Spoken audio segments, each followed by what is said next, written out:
A reforma tributária foi aprovada, vai acontecer. A negação é o pior cenário, é a pior escolha que você pode cometer. Então, vá se planejando, vá organizando a casa para esse momento da transição não ser tão doloroso para o seu negócio e até mesmo não colocar em risco o seu negócio.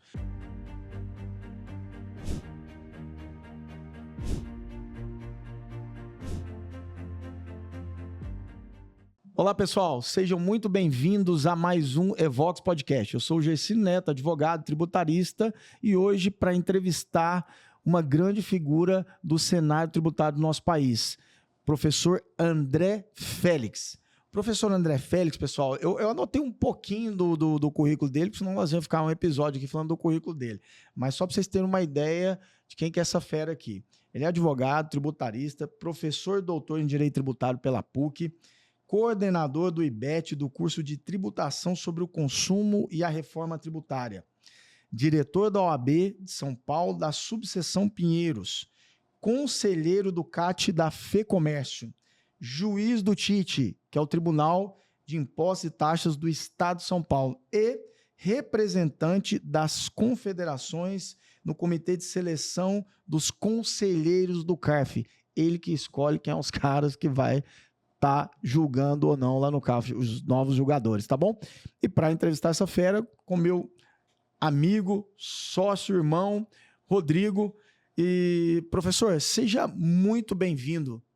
Obrigado pelo convite, é um prazer, é uma honra estar com vocês. Só uma correção, sou ex-juiz do Tribunal de Impostos e Taxas. Ex-juiz. 6 mandatos e saí em 2016. Oh, que pena pro Tite, né? O Tite, pô, você perdeu o professor. Perdeu não, o professor tá com projeto demais aqui, né, professor? Precisa de ter tempo também para vir aqui, dar entrevista, fazer outras coisas também para contribuir com a turma. Exatamente. Rodrigão, nós estamos com a fera aqui, cara. Eu já vou passar a batata quente pra sua mão. A primeira pergunta eu já vou jogar para você. Nós vamos falar muito sobre reforma aqui. O André, ele é coordenador, como eu falei, do curso de Reforma Tributária lá do IBET. Cara, tá contigo aí. Vou passar a bola para você. Obrigado, Gercino. Obrigado, professor. Falar desse tema aí tão relevante, né, e tão necessário essa discussão, apesar de que muitas discussões da reforma ainda são muito embrionárias, porque ainda carece de muita regulamentação, vários aspectos ainda estão por vir, seus regulamentos, para ver como que vai ser a aplicação na prática. Mas, professor, eu queria iniciar com uma pergunta. Quais são os principais avanços que a reforma tributária, especialmente quando a gente fala ali da Emenda Constitucional 132, traz para a tributação sobre o consumo? E, de fato, será que estamos finalmente diante de um sistema mais justo e eficiente? Bom, mais uma vez, obrigado, é um prazer conhecê-los. A reforma tributária é a bola da vez, né? Sim. O direito tributário, quer queira, quer não, no dia a dia, está sempre presente, está sempre em voga, mas agora... Agora a gente ficou famoso. Ficou famoso, né? Virou artista agora. Seremos sempre lembrados, pelo menos pelos próximos 15 anos. Ah, com certeza. A reforma tributária era um anseio da sociedade, principalmente do mercado, do setor empresarial. Eu costumo dizer que não é a melhor reforma tributária que nós queríamos, né? A gente vai entrar em algumas situações bem complicadas. No congresso do IBET do ano passado, eu fui convidado a falar sobre o tema de reforma tributária, e estudando Geraldo Ataliba, eu encontrei uma frase muito interessante que agora eu gosto muito de utilizá-la. Na reforma tributária de 67, 69, o Geraldo Ataliba falava assim: o nosso sistema tributário é bom. O problema são os aplicadores do direito, os intérpretes do direito. Daí ele tece uma série de adjetivos. Sim. Que eu não vou nem repetir aqui os adjetivos que ele dá no livro Sistema Tributário, do Geraldo Ataliba. O problema é na hora da aplicação, por questões pessoais, questões de desonestidade, etc, etc. E é uma questão meio cultural no Brasil. Sim. Os intérpretes, os aplicadores do direito, ou os observadores autênticos, conforme a doutrina que vocês quiserem seguir, Sim. quando vão aplicar a norma, não aplicam da forma mais correta e justa. Apesar de caber uma série de interpretações da norma jurídica, não é tão amplo assim. Então, o problema é mais na aplicação do que no sistema. Sim. Eu considerava o sistema da Constituição Federal de 88 um sistema bom. Sim. Eu não via tantos problemas assim. Só que começaram a exagerar na interpretação, distorcer os tributos. Acho que o pior é essa distorção. É, Que até que a interpretação, quando você divaga nela muito, em algum momento você vai vir para a realidade, vai ser puxado para a realidade.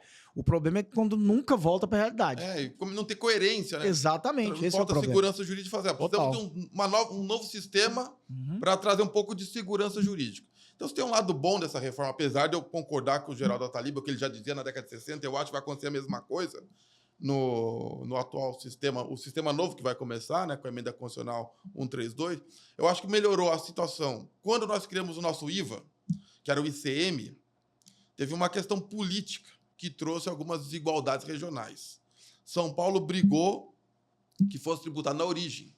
E não é uma característica do IVA. Sim. É sempre no destino. Então, isso trouxe uma distorção. São Paulo seria o grande polo industrial do país. Então, todas as exportações ou operações interestaduais, o ICMS ficava aqui.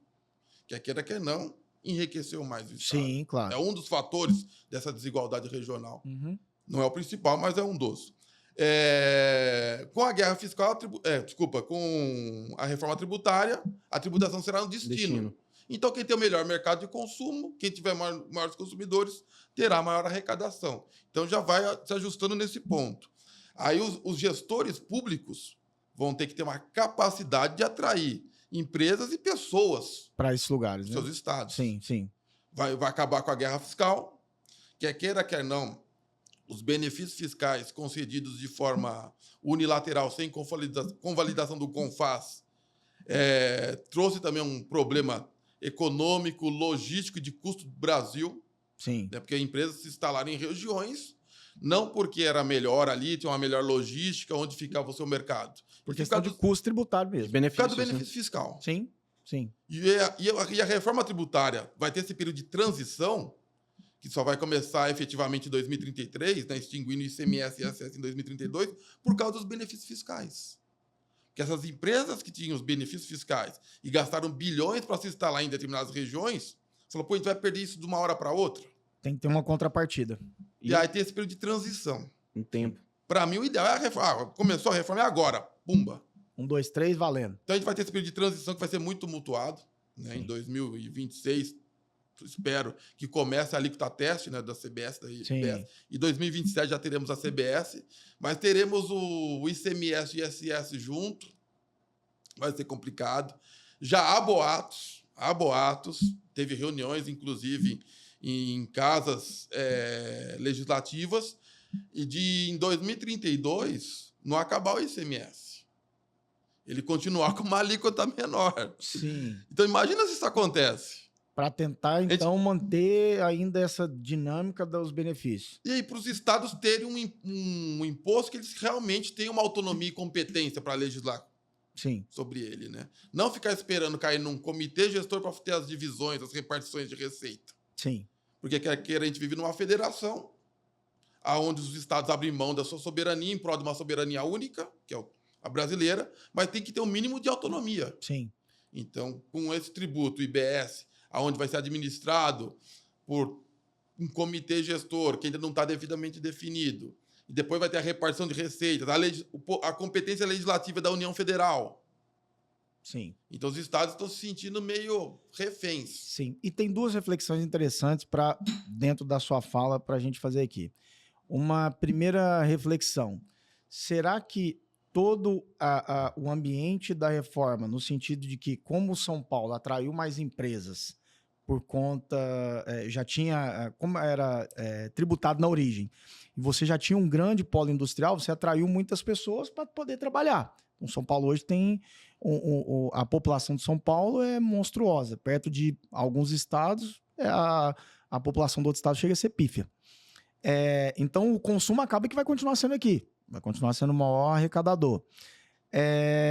E, por outro lado, uma reflexão interessante que até o professor Eduardo Jardim fez, que me fez parar para pensar nisso, eu dou o benefício fiscal porque depois, na repartição, a União banca o que eu deixo de arrecadar. Então, eu posso gastar aqui para atrair, porque de um lado e do outro lado eu vou ter a contrapartida, porque a União vai bancar isso, né?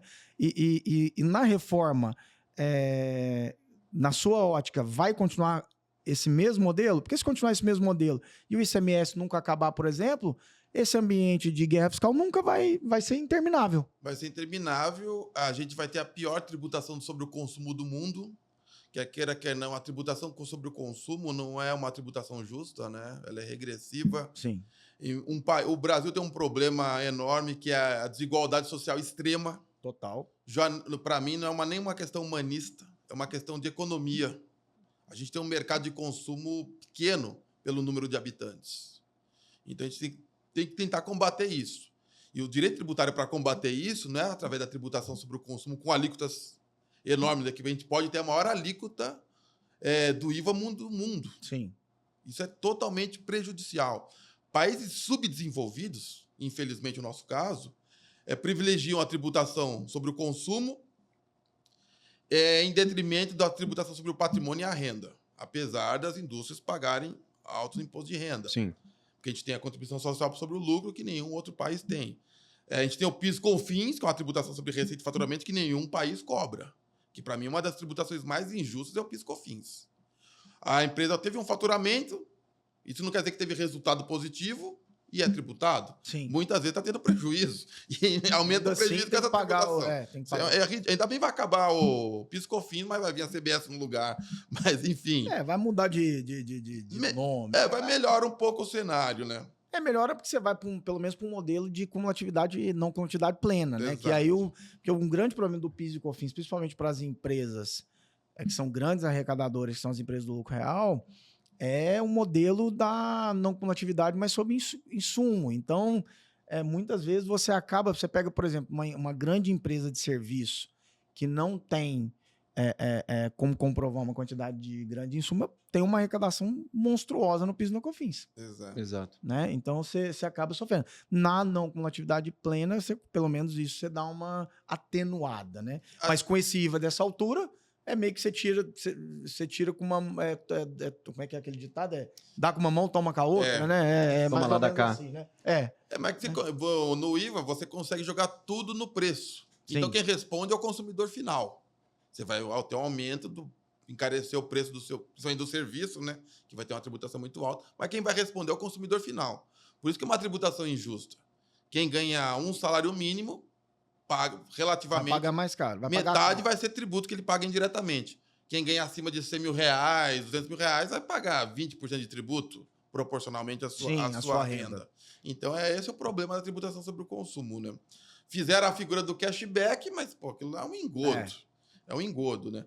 E na prática, você acredita que vai acontecer? Vai funcionar? Então, é 100% de devolução da CBS para gás de cozinha, energia elétrica e eu acho que água ou saneamento básico. Quer dizer, o resto é 20%. Mas eu tô falando operacionalmente, porque uma coisa que a gente discute muito é isso. Fora essa dificuldade. Sistemicamente, né? Porque você pode falar, cara, você tem direito, mas aí não tem como operar. Imagina uma pessoa de baixa renda, lá no sertão nordestino, como que essa pessoa não tem nem acesso à internet, provavelmente vai ter um sistema, você vai ter que logar alguma coisa. Como é que vai voltar esse cashback, né? O fisco não vai bater na porta, tô fazendo um Pix, né? E aí? E um outro ponto interessante que o professor André citou também, citando também o grande Ataliba, Geraldo Ataliba, é da questão do julgador que aplica a norma. Então, ao meu ver, na minha opinião, a reforma tributária tem muitos aspectos interessantes, lógico que ainda carece de muita regulamentação, principalmente quando a gente vai para a parte ali de evitar a sonegação, mas quando a gente pega o cenário atual e o cenário também pós-reforma, principalmente no cenário atual, é uma interpretação sistemática das normas. Então, tem lei, decretos, instruções normativas e muitas vezes essa própria regulamentação se conflita. Então, geralmente ali fica naquele limbo entre entendimento de receita e contribuinte. Então, por mais que a reforma tenha aspectos positivos, nós ainda iremos ficar refém dessa questão do julgador que aplica a norma, desse conflito. E um outro ponto também interessante, que aí inclusive uma das grandes discussões entre estados e municípios, se realmente esse novo modelo, principalmente com o comitê gestor, se isso vai adentrar, se isso vai interferir na competência, né, e na autonomia dos estados e municípios. Eu queria ver a opinião do professor sobre isso. Dois pontos interessantes, que você falou do julgador, né, e da lei e da regulamentação. Depende muito da regulamentação. O professor de vocês, Oswaldo Santos Carvalho, não sei se ele já disse para vocês em aula, ele pegou a lei complementar 214, né? Tem mais de 100 vezes 170 e poucas vezes. determinando que deverá ser regulamentado, Exatamente. conforme regulamento. Quer dizer, é uma reforma tributária que não fez o serviço. Está delegando para o Poder Executivo algo que competiria a lei complementar. Então, a gente vai ter muito conflito, muito contencioso. Vai. Está ferindo o princípio da legalidade aqui. O regulamento está inovando, porque a função do regulamento é dar executoriedade à lei, não inovar. Então, a gente já vê que o direito tributário, o advogado tributário vai estar sempre ali sendo pesquisado, consultado pelas empresas. O tempo todo. O tempo todo, porque olha a brecha que já estão dando. Sim. Daí você tinha falado, qual que era outro ponto? Da autonomia do dos estados e municípios. Exato. Da competência, né? Da competência. É o PLP 108. Isso. Então, ali tem vários absurdos, né? Ali tem vários absurdos. A gente vai ter a CBS, que vai ser julgado na esfera administrativa pelo CARF, e o IBS, que vai ser julgado dentro do processo administrativo, que o comitê gestor será quem vai regulamentar e vai estabelecer normas ou pareceres técnicos que os julgadores são obrigados a observar. Sim. Então, quer dizer, querem mandar. Mas e aí, quem julga na prática? Porque vamos pensar, a mercadoria, o produto é industrializado aqui em São Paulo. Vai ser consumido lá no Ceará. A sonegação aconteceu aqui em São Paulo. Mas quem vai receber é o Ceará, porque consumiu lá. Como é que vai ficar essa fiscalização? O auditor fiscal do Ceará vai dar uma ligada. Ô, Rodrigão, você tá em São Paulo, cara? Dá um pulinho, dá uma olhada na empresa tal aí pra mim, porque você tá mais próximo. Troço meio maluco, né? Eu não consigo, num país continental como é o Brasil, porque é uma coisa você trazer isso para um ambiente de um país que, logisticamente, ele é do tamanho de um estado brasileiro, vamos pensar assim. Agora você pega um país continental, como é que vai funcionar essa cooperação da Cefaz, por exemplo? Esse é um dos grandes problemas, né? Eu estava até conversando ontem com uma pessoa, um agente fiscal da Secretaria Federal, como que será? Falou, tudo que a gente desenvolveu aqui em São Paulo, o programa, o EPAT, vai ser perdido? Aí vão regionalizar e o mesmo recurso que São Paulo vai receber será igual de outros estados, sendo que aqui vai ter mais, em tese, autuações. Então, são os questionamentos que ainda estão sendo discutidos. Uma questão interessante. Tem um problema, você acha que está tendo um abuso de fiscalização. CBS e IBS serão dois tributos gêmeos. Aí você vai entrar com uma ação aonde? Uma na segurança aonde? Na esfera federal ou na estadual? Exatamente. Então vai ter esses conflitos. Eu vou ter que fazer 2 mandatos de segurança? Um para discutir o CBS, outro para discutir o IBS. Vai figurar a União Federal ou o delegado da Receita Federal no polo passivo e também o delegado da Secretaria da Fazenda? Ou do município, né? Dependendo da situação. Exato, ou do município. Então tem muito ainda. É muita dúvida para tão pouco tempo. Você consegue ver, por exemplo, isso sendo resolvido num prazo tão curto assim? Não, acredito que não, até porque, como o próprio professor citou, quando a gente pesquisa lá regulamentação, aparece mais de 170 vezes lá pontos da reforma que ainda carecem de regulamentação. E como você bem disse, Gersino, dada as devidas dimensões do nosso país, a quantidade de índices federados, realmente há essa complexidade, porque é natural e cultural do Brasil, quando um estado, um município precisa de dinheiro, ou a União aumentar a tributação, ou criar um novo imposto. Cultura. É cultural. Então, quando a gente faz uma comparação, por exemplo, com o direito aduaneiro, você pega lá os Estados Unidos, 98% dos itens que entram no país são fiscalizados para ver se não tem algo ilícito. No Brasil, ao contrário, 98% eles fiscalizam para tributar ou não, independente do que se está entrando no país é lícito ou não. Então, há uma questão cultural também por trás dessa reforma. E quando a gente vai também fazer uma análise, uma ótica do comitê gestor, ainda dá a entender que tem muita politicagem envolvida, porque a gente já vê confederações querendo discutir quem vai assumir ali as rédeas do comitê gestor, se é a Confederação Y ou X. Tem isso, né? Do município, a Confederação dos Municípios, quando Exato. a não sei da hora. Tem isso. Exato. Então, é só a briga ali, né? Quando a gente já olha... Poder. Exatamente. Já há uma briga pelo poder para quem vai realmente assumir as rédeas desse comitê gestor, Porque ali já tem alguns critérios que já estão estabelecidos, né? Os países que representam, os países não, os estados que representam 50% ou mais dos contribuintes, enfim. Então, ainda, além de carecer de muita regulamentação, ainda tem essa preocupação desse viés político envolvido nessa gestão e nessa transição da reforma. Sim. E eu quero saber sua opinião, André, sobre outro ponto que é polêmico da reforma.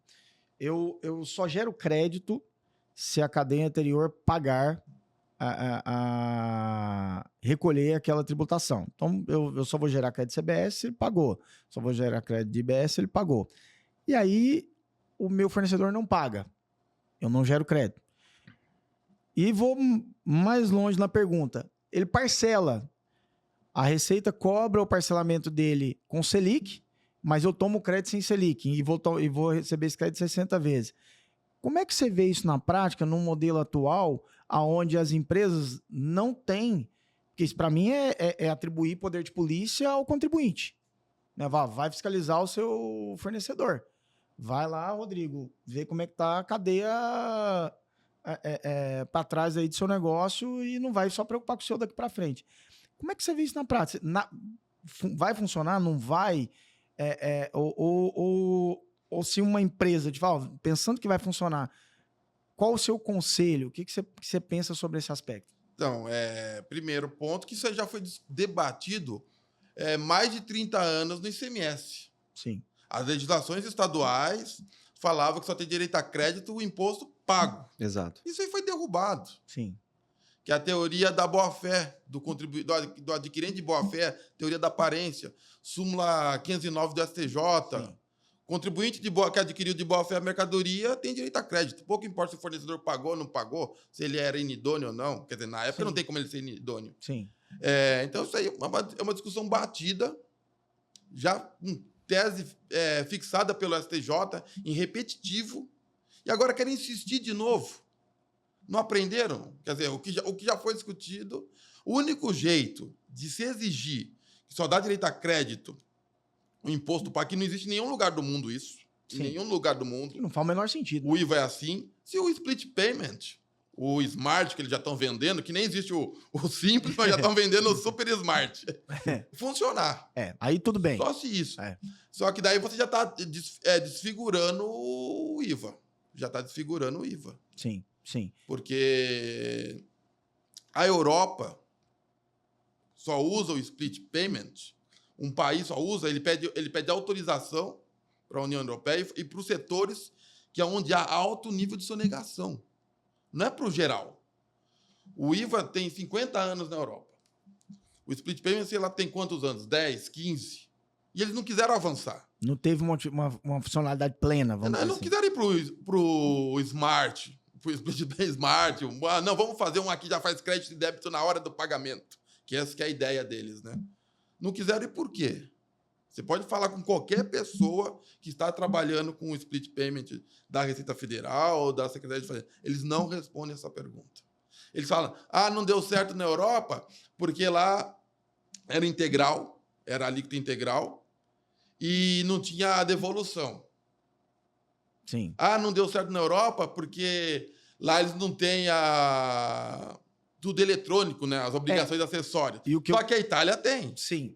E daí fala assim, abriu assim, não, o custo do split payment é maior que o valor que a gente está tentando combater de sonegação. Sim. O que eu vejo eles falar muito é que aqui provavelmente vai evoluir por conta do Pix, né? Sim. A gente tem um modelo de pagamento que já já acontece e 100% da população brasileira, eu imagino que 100%, com certeza eu generalizei, mas um volume muito grande da população que consome usa o Pix, e aí o Pix você já vai conseguir atrelar isso ao Pix. Mas mesmo assim, eu concordo. Imagina implementar um negócio desse no nosso país, o tamanho, a robustez de um sistema... A quantidade de transações simultâneas, né? Tá maluco. Isso é uma coisa não dá nem para mensurar, né? Isso na prática. É verdade. A gente teve uma reunião na FEComércio semana passada, se não me engano, e estava lá um auditor fiscal da Receita que está trabalhando no GT do Split Payment,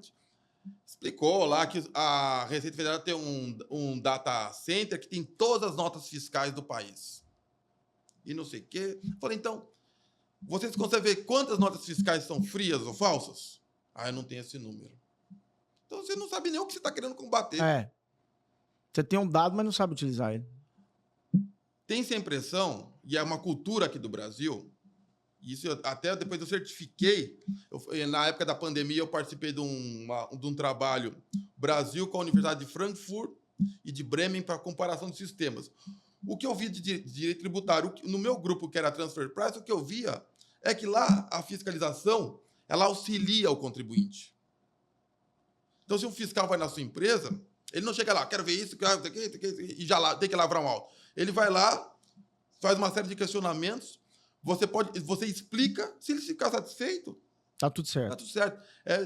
Trabalham juntos. Aqui não há um conflito. O fisco vê o contribuinte como um sonegador, Sim. um mal pagador. É uma guerra. É um pagador de impostos. Ele está ali para pegar o dinheiro do contribuinte. É diferente a cultura. O contribuinte brasileiro ele é um bom contribuinte. 94% do que a União Federal, os estados e os municípios arrecadam, até mais se bobear esse número, chega a 96%, é pagamento espontâneo do contribuinte. Ele vai lá e paga. O que se discute de sonegação ou deixou de pagar é 4%, 5%. Não, mas tem-se a cultura que o contribuinte é um sonegador. Não é isso. É lógico que ninguém gosta de pagar imposto. Até porque todo viés da reforma é para combater sonegação. Se você parar para pensar na base, estão tentando fazer isso o tempo todo. A ideia inicial era para deixar o sistema mais simples E eficiente. eficiente e diminuir o contencioso, porque a gente tem um alto contencioso tributário. E diminuir o contencioso. Só que o que a gente está vendo? Aí já mudou. Tanto que o Bernardo Api, que é o secretário da Reforma Tributária, o que ele fala? A gente não teremos o melhor IVA do mundo, mas teremos o melhor sistema de cobrança. Mudou, em tese, combater a sonegação e arrecadar mais. O cara falou isso na mídia, eu posso repetir. Parece até piada, né? Parece até piada. Mas, Vai ser o melhor sistema, não, mas para cobrar nós somos bons. Exatamente. E realmente é interessante esse ponto que o professor levantou, porque imagina esse exemplo que você deu lá, que a Receita tem um data center lá com todas as notas fiscais, mas se a gente analisar hoje no sistema atual a quantidade de obrigação acessória e dever instrumental que o contribuinte tem que cumprir no seu dia a dia, é justamente para ela fazer alguns cruzamentos de dados para ter a informação se aquele contribuinte está recolhendo ou não, se está deixando de recolher ou não, se está usufruindo ou não de algum benefício fiscal. Um exemplo disso pegamos aí agora a DIRB, recentemente, é uma nova obrigação acessória que o contribuinte tem que cumprir. Mas Todos os benefícios fiscais, o contribuinte já declarava nas suas escriturações contábeis. Então, já tem código de natureza lá, por exemplo, o PERS, código de natureza 920, CST específico para aquilo, mas ainda foi necessário mais uma obrigação acessória para cruzar esses dados, para ela ir fazendo refinamento de informações até chegar a determinados contribuintes. Tanto que, quando a gente pega algumas notificações que os contribuintes recebem, geralmente são notificações em massa, sem fala assim, todo mundo que declarou com esse código de natureza aqui, com esse CST, vai ser notificado. E ele que preste esclarecimento se ele está enquadrado ou não para usufruir daquele benefício. E aí o outro ponto realmente tem um caráter só fiscalizatório, só punitivo, né, quando a gente olha para o aspecto tributário no Brasil. Principalmente nesse momento de reforma, seria muito pertinente que a Receita, né, que as autoridades tributárias fomentassem a educação tributária para os empresários, né? Porque quem sofre isso lá na ponta, é lógico que o consumidor paga a conta lá no final, mas o empresário sofre muito, ele carece de informação, ele fica meio perdido nesse limbo aí. Eu devo ou não cumprir essa obrigação acessória, eu devo ou não pagar esse tributo, e muitas das vezes o contribuinte hoje ele faz o autolançamento, ele lança o tributo para depois ele mesmo recolher, e se tiver algum erro ali nesse lançamento, às vezes por desconhecimento, às vezes pela própria complexidade, mesmo assim ele é punido. Porque a declaração lá transmitida com erro, com falha, com falta de informação, mesmo assim ele é punido. Que é um absurdo, né? Que é um absurdo. Ele não trouxe prejuízo ao erário público, só transmitiu errado Sim. a informação. Ao invés de dar um tempo de corrigir, não, corrija aí, fica tudo certo. E vê se houve... Não pagou determinado tributo ou não. Não, autua uma multa absurda, enorme. E muitas vezes exige um imposto como forma punitiva, um tributo. Sendo que não era... Exato. Confisco total. Absurdo. Né? Eu também... Tem vários casos assim no escritório, é um absurdo. É absurdo. A gente tem também alguns que que é essa mesma dinâmica aí. Inclusive, tem até um caso que o contribuinte nunca cometeu um erro, né? Não tinha reincidência, né? Não era reincidente, tudo pago, DCTF declarado da forma correta, e aí teve uma das obrigações acessórias, que eu não lembro qual agora, que teve esse equívoco, que não impactou em prejuízo nenhum pro erário, zero, não deixou de arrecadar, e ainda assim uma multa lá de quase 5 milhões de reais no contribuinte. Pô, pelo amor de Deus. Tem uma multa do ICMS, que eu não lembro qual que era o campo que você deixar de preencher no SPED, que eu não sei se é 2% do total das entradas e saídas do período. É mais caro que o tributo. Quer dizer, até sobre a despesa você está pagando. É mais caro que o tributo. Mais caro que o tributo. É um absurdo. É melhor não vamos pagar, porque seu melhor faturamento, 2%, suas despesas, 2%. Fala, cara. Faz sentido. Isso é um É absurdo. coisa de... só no Brasil. Né? Só no Brasil. Exatamente. E, professor, a gente já puxando agora para uma linha de prática, porque realmente quem sofre com isso lá na ponta é um empresário. O empresário fica aí nesse mar de dúvidas, de incertezas e de preocupações. Então, quando O que fazer, né? o que fazer, mas... E E aí a gente já olha para setores que têm uma alta representatividade no PIB nacional, os serviços, principalmente o agro também, já demonstra muita preocupação com o aumento realmente dessa carga tributária que pode vir a acontecer com a implementação da reforma. Mas hoje, para todos os setores, para o empresário, como que, na sua opinião, o empresário já pode e deve ir se preparando para a reforma tributária com os aspectos que nós já temos definidos? Bom, primeiro ponto que está quem estava tentando buscar benefício fiscal e quem tem benefício fiscal. Então, não, vou montar uma empresa, será que vale a pena? Porque esse benefício fiscal tem um prazo, 2032 encerra. Verdade. Sim. Então, esse é o primeiro ponto. Que hoje, vamos montar uma filial num estado que tem um benefício fiscal? Compensa ou não compensa? Então, na reforma, e quem tem benefício fiscal? Está na hora de mudar minha empresa? E só para voltar um pouquinho para o doutor complementar. Extingue em 2032, mas já começa gradativamente em 2029. Redução. Já começa a redução, Então, ele já começa verdade. já começa a perder em 2029. Não é que só vou perder em 2032, então tá tudo tranquilo. Não, poxa, 2029 já começa a perder proporcionalmente. E aí você é uma outra coisa que ninguém discute. O custo dessa reforma tributária, que começa a perder gradativamente, mas a União vai ter que ressarcir. A Receita Federal vai ter que ressarcir. Como vai ser esse ressarcimento? Será que você vai ser garantido? Qual é o prazo? Porque se o crédito você vai receber, dependendo do Senado, 240 vezes... Isso aí, será que vocês vão querer pagar assim? Vou te ressarcir parcela para Então, mim. porque tem essa conta. Verdade. Não, vai ser gradativo, mas tá lá que a Receita Federal vai compensar a perda gradativa. Mas como vai ser essa compensação? Será que a Receita Federal vai comparecer? A União Federal não está tendo superávit primário. Ou vai falar, o orçamento não fecha mais e não podemos fazer. Aí você falou do PERS, a gente teve isso no PERS. Por exemplo. Exato. O PERS iniciou a lei com uma dos artigos que tinha na lei, era uma indenização de 2,5 bi. Para as empresas que comprovassem que tiveram perda de faturamento acima de 51%. Né? Na primeira alteração que teve na lei... Já suprimiram. Já tiraram. Pô, quer saber? Ninguém pediu isso aqui ainda, eu vou já eliminar esse troço. Então, a primeira preocupação hoje do empresário, do administrador de empresa continua ou não com o meu benefício fiscal ou monto uma empresa que tenha um estado que tem benefício fiscal, ou município, se for o caso. E a segunda questão é assim, eu vou ter dois sistemas. Vou ter o sistema atual, vou ter que continuar pagando ICMS ou ISS. Sim.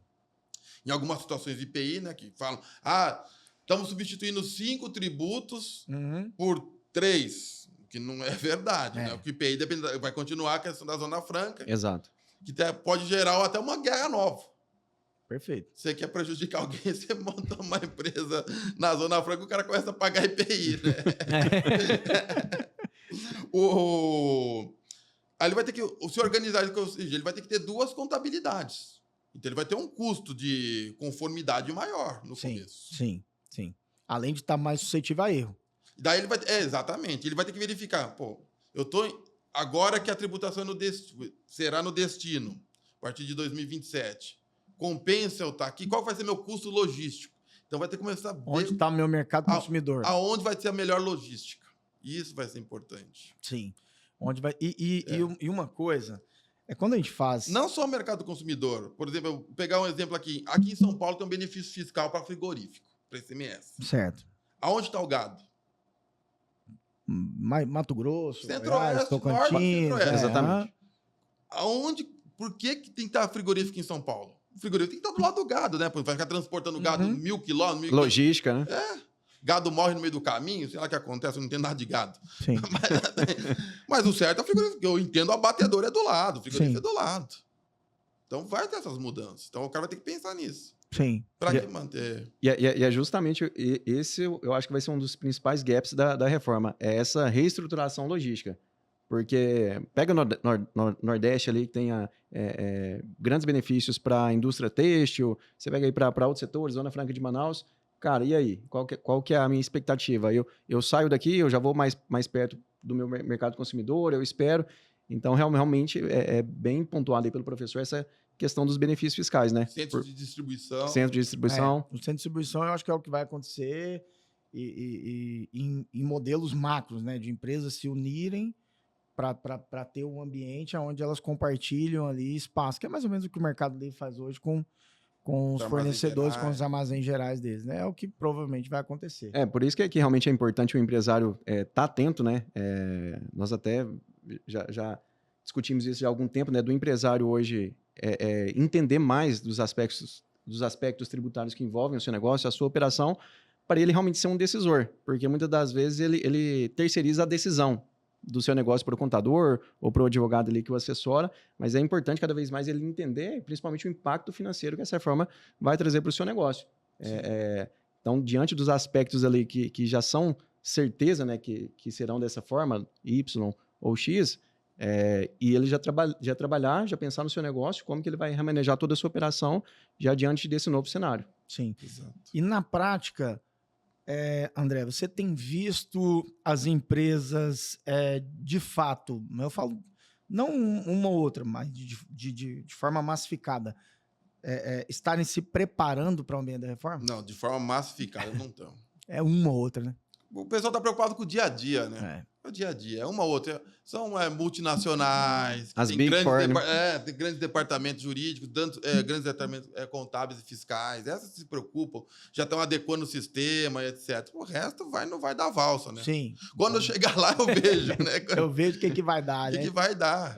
E dentro de um ambiente desse, que o brasileiro já tem por hábito deixar tudo para a última hora, pelo que você ouve nos bastidores, vê na prática, todo histórico de atuação do fisco de um modo geral, você vê que vai ter um ambiente de paciência do fisco? Não, tá bom, calma, pode ficar tranquilo, agora vai começar, é o jogo. Ou não gerou crédito, eu quero que você olhe para trás. O que você imagina? É lógico que a gente vai estar especulando muito aqui. Exato. Quanto a isso, está tranquilo. Mas o que você imagina quanto a isso? Então, tudo depende de quem vai estar no governo, né? Para começar. Porque foi aprovada num governo, nem quer dizer que continuará esse governo ou esses governadores também, né? De estado. Sim, pode mudar muita coisa. Mudar muita coisa. E como vai estar o caixa? Que manda é o caixa do erário público. O caixa está ruim, vamos ter que ir para cima. Exato. Vamos ter que apertar. Sim. Tem uma frase antiga, se eu não me engano, era de um secretário de finanças do rei Luís XIV ou XV, eu não lembro qual era, que dizia assim: a arte de tributar é arrancar a pena do ganso, é depenar o ganso sem o ganso berrar. Então eles vão lá, vão percebendo se o contribuinte está chiando ou não. Sim. Não chiou, vamos puxar mais. Pois isso dizia no século XVI, sei lá quando. É isso que o fisco trabalha, é assim que o fisco trabalha, é assim que a Secretaria de Fazenda trabalha, é assim que o Ministério da Economia ou da Fazenda trabalham. Precisamos arrecadar, precisamos de dinheiro. O cara quer ser reeleito, quer fazer obra e etc. Então, isso dita, é a política. O certo é deixar fluir. Queira que não, já está com uma carga tributária que ninguém aguenta mais, que não ajuda mais no desenvolvimento do país. Se tem um lado bom dessa reforma tributária, além da tributação no destino, da não cumulatividade plena, graças ao princípio da neutralidade que colocaram na última hora, né, na emenda constitucional 132, é a transparência fiscal. Que a ideia dessa reforma é como é tributado por fora, você consegue ver o valor do produto e do serviço e quanto é incidido de tributo. Hoje não dá para saber exatamente o que tem de tributo. Quem fala, está mentindo. Que traga uma cidadania fiscal. Fala, pô, tô pagando muito tributo aqui. E a população começa a questionar. Sim. E quer queira, quer não, o político tem medo da população. Exato, né? Quando se manifesta, quando Sim. vai lá, faz as suas manifestações, apresenta a sua vontade, que está contra o que está se apresentando. Então, eu espero que isso aconteça. Essa cidadania fiscal que é esperada com essa reforma. Que na prática ela Que a gente não tem esse histórico no Brasil, né? Sim. Tem. A gente teve teve a Confidência Mineira, que fala que foi tudo por causa de tributo cobrado a mais, né? A derramos 20% sobre o ouro. Tivemos nos Estados Unidos a do chá, né? Começou a independência americana, na verdade, que começaram a tributar demais o chá, se eu não me engano, em Boston. Aí começou um levante popular. Eu não espero uma revolução popular, mas eu espero que o povo aparente e fale que vocês estão exagerando, não Sim. dá mais. Vamos, segura e fecha a torneira. Corte suas despesas. Sim. Faça uma reforma administrativa decente e não fique toda hora nos depenando. Né? Sim, Exatamente. Professor, você é o coordenador do curso de tributação sobre o consumo e a reforma tributária. Fala um pouquinho para nós sobre o curso, para quem tiver interesse, quiser saber conhecer um pouco mais sobre a reforma tributária, que nós estamos falando da reforma tributária do consumo, mas nós ainda vamos ter a reforma tributária da renda, mas vamos pro que já está acontecendo, né? Vamos para a prática. Então, esse é um curso, é uma extensão, né? São 8 aulas, é online, mas é ao vivo, né? Não são aulas gravadas, é para todo o Brasil, tem a possibilidade de fazer o curso. São às terças-feiras, começa dia 29 de abril, cada aula um professor especialista do tema, e fala um pouco do sistema atual, porque vai ter esse período de transição. Sim. Perfeito. Trata dos tributos novos, já trata da legislação nova, da lei complementar, trata de uma questão que todo mundo está se preocupando, como será a recuperação dos créditos de PIS, COFINS, de ICMS. Então, tenha essa questão da recuperação, tem uma aula que é só sobre recuperação de créditos, que é muito importante. Sim. Que é um dinheiro que está parado ali, que o empresário às vezes está precisando de um fôlego e está lá parado. Tá. E na reforma tributária vai ser difícil como serão os créditos acumulados de ICMS, como ficará o saldo do credor de ICMS, como ficarão os créditos PIS, COFINS. Sim. Então está tudo tratado nesse curso. Até quando eu posso compensar, quando que eu paro de compensar, Exatamente. se eu vou poder pedir restituição depois, tudo vai ser tratado. Tudo tratado. Tudo que... O ICMS vai ser tratado essa parte de transição, mas o foco é nessa questão do IBS, da CBS, do imposto seletivo e na questão de recuperação dos créditos. Para tentar mostrar um cenário que terá oportunidades para o contribuinte pagar menos tributos. Sim. Fazer um planejamento tributário, vislumbrar possibilidades, que quer queira, quer não, a gente já falou. Ninguém gosta de pagar tributo. Ninguém gosta de pagar imposto, é uma imposição, imposto. Exato. Porque é custo, né? É um custo. E você não vê retorno, você fica mais revoltado em pagar. Porque não tem a contrapartida do Estado, né? E não querer pagar tributo não é sonegação. Não. Claro. Sonegação é fraude. Exato. Tem que separar o joio do trigo. Crime, controle tributário. Não querer pagar tributo é tem que estar dentro das regras do jogo, observando o que está ali. Se fizer assim, eu pago menos. Legítimo. É a famosa diferença entre a sonegação e a elisão. Exatamente. Elisão e evasão. Exato. Exatamente. Essa grande diferença aí. Professor, nós estamos caminhando aqui para o final. Eu queria ouvir de você um conselho. Infelizmente, as empresas deixam para esperar, para tomar a iniciativa no momento que fala, cara, agora não tem jeito não, Rodrigo, começa amanhã, e aí, como é que nós vamos fazer? Mas se o empresário puder, mesmo que de forma gradativa, começar a trabalhar essa questão de preparar sua empresa para o ambiente da reforma, o que seria um primeiro passo? Primeira coisa é que tem que ter um advogado especialista, tributarista do lado. Que ele confie para passar todo o norte, todo o cenário para ele. E daí os dois trabalhando em conjunto, desenharem o melhor modelo. Sim. Para a empresa perpetuar aí durante anos e anos. Uma análise de todo o cenário de compra, venda e etc, né? Exatamente. E o advogado que estiver trabalhando com o empresário, ele tem que conhecer bem como funciona a empresa. A gente costuma dizer que o advogado tributarista tem que ter chão de fábrica. Sim. Ele entender a operação do cliente perfeitamente. Porque daí ele enxerga as oportunidades. Então, esse trabalho em conjunto, o empresário passando todas as informações, que tem empresário que ele vai te passando a Fracionado. conta gota, né? Vai te passando a conta gota. Não. Você não pode ir no médico com dor no coração e falar que você está com dor no pé. Você tem que mostrar o cenário. Abrir o jogo. Aí os dois em conjunto, a equipe, a diretoria, o advogado, o contador, montarem... temos que se preparar para isso. É isso que vai impactar a nossa operação. É isso aí. Então, você está vendo, né, empresário? Muito cuidado com o desleixo, deixar para a última hora, não faça isso. Já se alie a um bom contador, a um bom advogado tributarista e planeje esse ambiente de transição da reforma. A reforma tributária é uma realidade, não fica com negação. A reforma tributária foi aprovada, vai acontecer. A negação é o pior cenário, é a pior escolha que você pode cometer.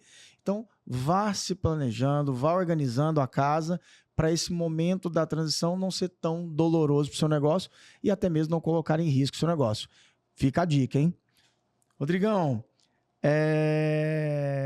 o professor esclareceu muita coisa aqui para nós sobre a reforma tributária, trouxe uma vivência prática, de fato, de quem está ali olhando a coisa para a vida prática, para como que vai acontecer e etc. Não é à toa que tem o coordenador do curso, né, do tema. E para a gente finalizar aqui, eu gostaria que você fizesse algum comentário, falasse com o professor aqui, sobre uma coisa que você traz muito para a gente e que eu acredito que nesse ambiente da reforma, isso vai ser assim, claro, como a música lá, né? Claro como a luz do sol, que aquela região que tudo é muito claro aos olhos do contribuinte, aqui é muito escuro, mas tem uma zona de penumbra aí. O Rodrigo fala muito isso. Sobre esse ambiente da reforma, você acha que isso vai aumentar, vai continuar? E aí depois o professor fica à vontade para o que o Rodrigo falar, para tecer os seus comentários sobre esse tema.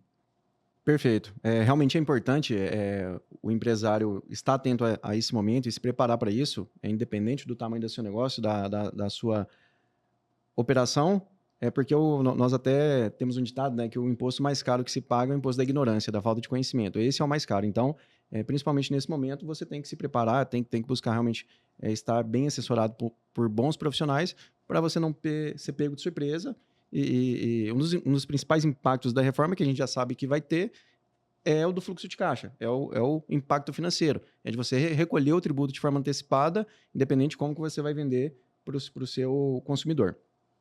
E diante disso, de todos esses aspectos da reforma, é interessante esse seu apontamento, Gerciano. Realmente, o que eu acredito é que vai aumentar o litígio, o contencioso. Apesar de ser um dos pontos que eles queriam mitigar, acredito que é algo que vai aumentar. Principalmente em detrimento... A penumbra vai estender ainda mais. Isso, em detrimento desses pontos que ainda carecem de regulamentação. Então, ao meu ver, e aí eu queria ouvir a opinião do professor, isso vai aumentar muito. Porque hoje, quando a gente fala dessa zona de penumbra, né, onde que estão as teses ali, se eu devo ou não pagar aquele tributo, é porque existe uma divergência de interpretação. A lei expõe de uma forma, vem a Receita Federal, o fisco, a autoridade tributária, solta uma instrução normativa ali, dispondo totalmente diferente daquilo que está previsto em lei. Então, há essa zona de conflito, essa zona de penumbra ali, e é onde está o grande litígio ali, e onde surgem as teses. Então, eu acredito que principalmente por esses pontos que ainda carecem de muita regulamentação, vai se surgir, sim, muitas novas teses e aumentar, consequentemente, também o litígio. Não só por isso, mas também por essa complexidade de tantas obrigações acessórias e deveres instrumentais que os contribuintes têm que cumprir, e isso vai aumentar, e principalmente nesse período de transição, que nós teremos aí um sistema híbrido. Então, eu queria ouvir também, para a gente finalizar aqui, a opinião do professor sobre isso. Eu acho que vai aumentar o litígio, como aumentou quando foi otorgada a Constituição Federal de 88. Sim. A gente tem uma característica aqui no Brasil, né? A gente tem um sistema tributário na Constituição Federal que, em tese, era para dar maior segurança jurídica. Nenhum outro país do mundo tem um sistema tributário na Constituição tão devidamente regrado, delimitado. Uhum. Por que a gente tem bastante contencioso? Porque as regras estão na Constituição e começam a desrespeitar. Exato. Sim. Eu imagino, né? A gente está aqui no campo das ideias, que no começo muitas empresas vão entrar com ações declaratórias para evitar determinadas situações. Eu quero um caminho mais tranquilo, então eu vou entrar com a declaração. O fisco vai me exigir assim, mas Sim. eu acho que o correto é assim, ó. vou entrar com a declaratória, para já me resguardar. Sim.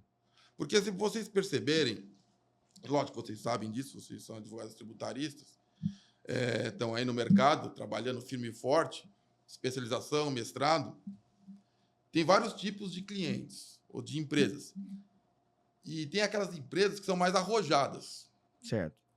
que qualquer possibilidade de discussão Ela vai entrar. Quer fazer. E são... quem sou eu para dizer como que o modo de você gerir a sua empresa? Mas o que eu vejo aí, mais de 30, 20, já sou formado há um bom tempo, né? Mais de 25 anos, estou velho. Essas empresas as que crescem mais. Sim. Então, essas empresas já têm esse histórico do sistema antigo, vão seguir esse caminho do sistema novo. Sim. E outras empresas vão perceber isso que o concorrente está. Pois, se o concorrente está numa vantagem, vai também nesse caminho. Então, acho que vai aumentar o contencioso inicialmente com as ações declaratórias. Para se discutir, né? O que vale? O que é operação de bem? Principalmente vai ter tributação sobre atos não onerosos. Atos não onerosos, pagar tributo. Então, vem desde a Constituição, mas a Constituição permite isso. Sim. Então, vai ter essas declaratórias. Lógico, tem aquele cara que espera ser autuado para depois defender no auto de infração e depois, se for o caso, entrar com uma ação anulatória. Mas quem quer trilhar mais seguro vai partir por esse caminho. vai partir por esse caminho da ação declaratória ou talvez uma da segurança preventivo também. Sim. Interessante. Eu também compartilho desse mesmo posicionamento que, de fato, o contencioso vai aumentar muito, né? Como as outras oportunidades tributárias também vão aumentar muito. É o que nós somos no começo, né? Nesse momento, nós somos artistas, né? Agora o advogado tributarista vai ficar famoso. Chegou a nossa vez. Né? É verdade. É isso. André, quero te agradecer imensamente por ter aceitado o convite de vir fazer esse bate-papo conosco. Acredito que tudo que nós escorremos aqui é de uma importância assim, gigantesca, principalmente para o empresário. Eu tenho falado muito o seguinte, que o empresário ele tem que parar de terceirizar a parte tributária da empresa dele. O empresário tem um mau hábito de, quando você vai falar de tributo, ele fala, não, peraí, resolve lá com o meu contador, resolve com o meu advogado. E aí, esses profissionais tomam a decisão por ele. Principalmente terceirizar a decisão, né? Ele pode até terceirizar, mas a decisão final tem que ser do empresário, ele tem que entender. Ele precisa de pegar esses dois profissionais, contador e advogado, e através deles, ele levantar as informações que vão subsidiar a sua decisão. Exato. Agora, jamais terceirizar. Então, o empresário, infelizmente, pelo tributário ser um tema denso para quem não está no dia a dia, ele não quer tratar disso. E aí ele acaba terceirizando. E esse modelo aqui, um bate-papo como esse aqui, de falar com uma clareza que o empresário de fato entenda, né? Nós não estamos falando aqui só para o advogado, só para o contador.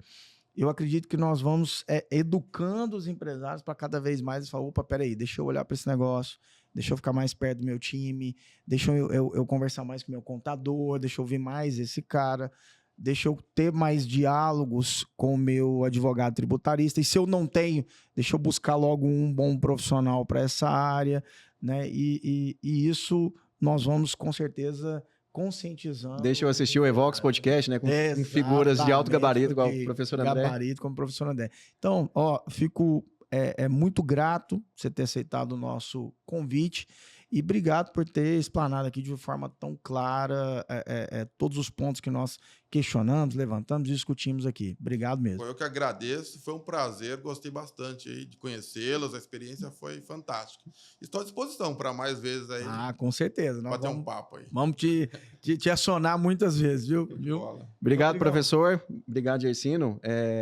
E para quem quiser, né, conhecer um pouco mais do curso do professor André Félix, como demais outros cursos lá, é uma instituição que nós somos cria da casa e super indicamos. Foi um divisor de águas realmente para a nossa operação, tanto em nível de conhecimento quanto em nível de networking, que é o IBET Brasil. Então, se você estiver interessado, acessa lá, acessa o Instagram do IBET Brasil, acessa o site deles, que lá também você vai poder ter acesso ao curso do professor André Félix. É isso aí. Até vamos aproveitar, professor, fala para nós aí o seu Instagram, eu não sei se o senhor sabe do IBET, do curso, então, alguma coisa assim. O meu LinkedIn é André Félix Ricó de Oliveira. O meu Instagram, eu acho que é André Félix 23. O site do IBET é www.ibet.com.br. Tem lá cursos de extensão. Tem lá tributação sobre o consumo e a reforma tributária. Eu coordeno o curso, começa dia 29 de abril. Serão às terças-feiras, 8 aulas. Garanto que não vão se arrepender. Tenho certeza que não vão, não. Rodrigão, obrigado mais uma vez. Obrigado, Fala amigo. pro pessoal também, aproveita, fala do seu Instagram aí pra turma te seguir lá também no Instagram. E já através do Rodrigo, que é sócio da Evox, fiscal, também tirar dúvidas e etc. Já dá o recado aí pro pessoal aí. Perfeito. O meu Instagram é Rodrigo_Teodoro P. E o Instagram da nossa empresa, né, Evox Fiscal, é @EvoxFiscal. Maravilha. É isso aí. Pessoal, e o meu Instagram é @GercinoTributarista. Nós vamos encerrar o nosso Evox Podcast, mas antes, não deixe de curtir esse episódio, não deixe de seguir o nosso canal e também de compartilhar. E é importantíssimo para nós o seu comentário, para você falar se gostou. Se você gostou, digita aí gostei. Se não gostou, também pode falar e conta para nós o que a gente precisa melhorar. E a ideia desse canal aqui é conscientizar, educar e levar informação de qualidade para vocês, tá bom? Fiquem com Deus, um grande abraço e até o próximo Evox Podcast.